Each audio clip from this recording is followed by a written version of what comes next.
A lot of people, especially in Central Texas, Baylor fans, are revved up about Tounde Yessoufou. And you talked about him coming off the Hoop Summit.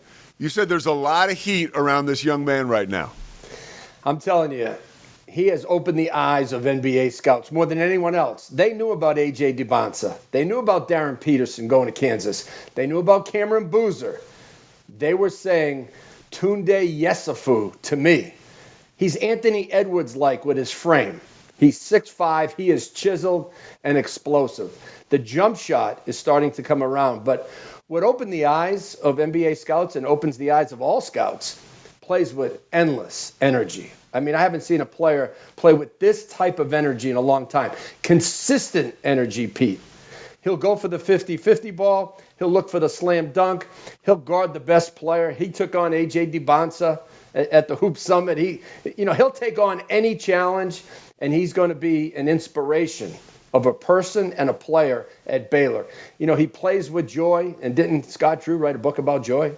He sure did. It's in here somewhere. Yeah. It better be. Yeah. So a little more on Tounde. I know you saw his Hoop Summit performance. That was his first run with the big dogs on a national stage, at least, that I'm familiar with. Anything about that game in particular and his performance there jump out as a microcosm of who he really is, who you knew he was? Well, he also jumped out at McDonald's in the practices the week before and in the game.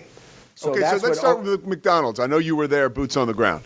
Yeah, on the broadcast with our guy Ted Emmerich, our Texas guy. Teddy. Yeah.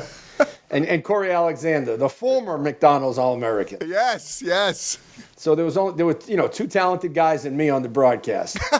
But anyway, no, Tounde, he decided to play defense at McDonald's and also at the Hoop Summit. When I say play defense, I mean he was guarding A.J. DiBonsa, Peterson, whoever he can get his hands on in practice and in the games.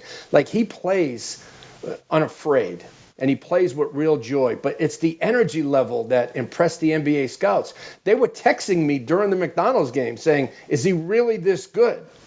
Because the jump shot started to come on in practice and in the McDonald's game. Same thing at the Hoop Summit. So now they're seeing somebody that they can kind of, put in a box, so to speak, and say, gee, looks like Anthony Edwards. He plays with real energy. Jump shot looks pretty good.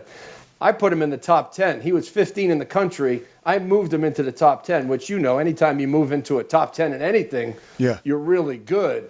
So he's come on as of late, had a fantastic high school career at St. Joseph's. He's an NBA candidate right now.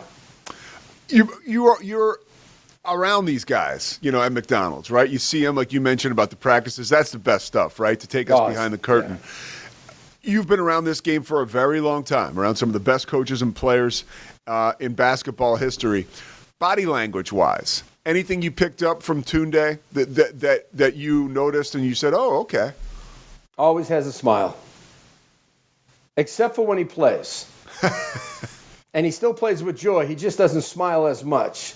But when he walks into the restaurants, the hotel lobby, smiling, taking pictures with people, he's very accessible. He's very approachable. And Baylor fans are going to love that. And then when he gets on the court, it's all about business. But his body language, extremely positive. Everything is always upright. He's always got a smile. He figures out the challenges, and he takes on the challenges. So what kind of impact do you think he'll have in the Big 12 as a freshman? Well, I think he's going to start based on his performances, and he'll be a two-way player for Scott Drew, so he'll be able to guard and switch. Very switchable player. Strong enough to switch onto power forwards at 6'5", and definitely quick enough and athletic enough to guard on to switch on to point guards. So on the defensive end, I think he'll fit in real well. Offensively, he'll play a 2 or a 3. Okay, could play a small ball 4.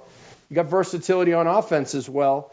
The jump shot opened the eyes of NBA scouts, okay? But it's not polished yet. It's not consistent yet. His greatest scoring is going to come at the rim. Finishing plays, lobs, and he'll get to the free throw line. He's not a shooter right now, but he made some shots, and he makes him very intriguing with his body. Great driver. Like, you don't want to stand in front of him and take a charge.